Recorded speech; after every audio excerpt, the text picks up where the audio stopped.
Good morning and welcome to Love Every Moment, coming to you today from Elkhart, Indiana. Today's verse is Romans 12:7. If service in his serving, or he who teaches in his teaching. Well, this sounds empty if we don't add last week's verse to it, and I have the link up here that talked about we need to exercise the gifts that God has given to us with the amount of faith that he has given us to fulfill that role that he wants us to do. So if our role is to be a servant, we need to exercise that role using the full amount of faith that God has given to us to fulfill that role. Now, a servant is very needed in a church. I'm sure we know that, but there's probably a lot of servants that are needed. And I like how the Message calls a servant one who wants to help out without taking charge. So supporting a pastor or an administrator or somebody else in the church without really taking charge is a good definition of a servant.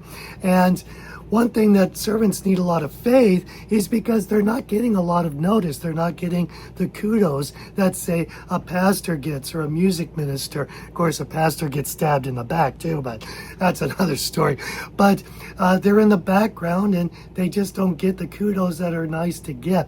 So let's recognize our servants and show them some love. That would really help out a lot.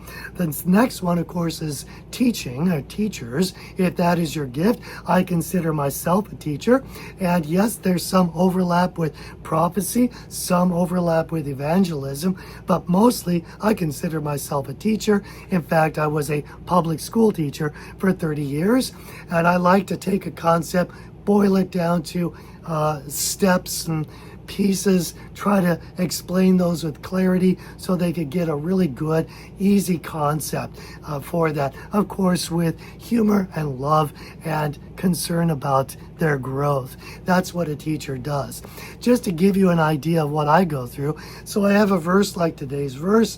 I'll look it up in 2 or 3 different versions, and then I'll perhaps look up a Greek word or two that's important, like servant or teacher or something like that. And if it's a particularly difficult verse, I'll look up a couple of commentaries on it. I also might ask some of my pastor friends if I've got some ideas that might be a little bit iffy, just to make sure I'm on the up and up.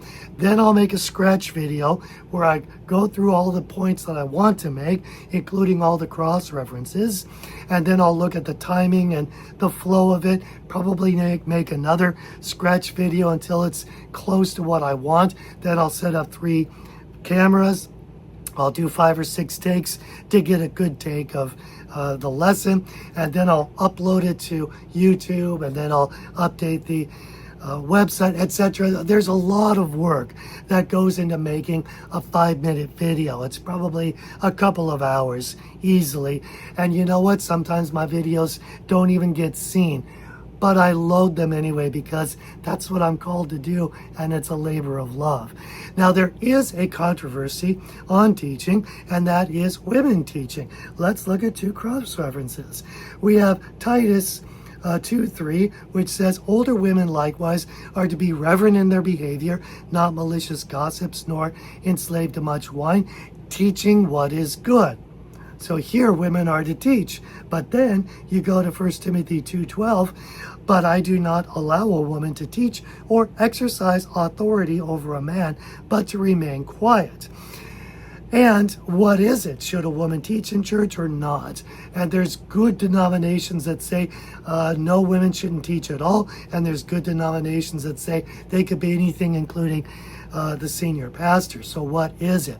I'm not exactly sure, but both verses are in the Bible, and if you take one extreme or the other, then you have to eliminate one of those verses. So somehow it has to include both.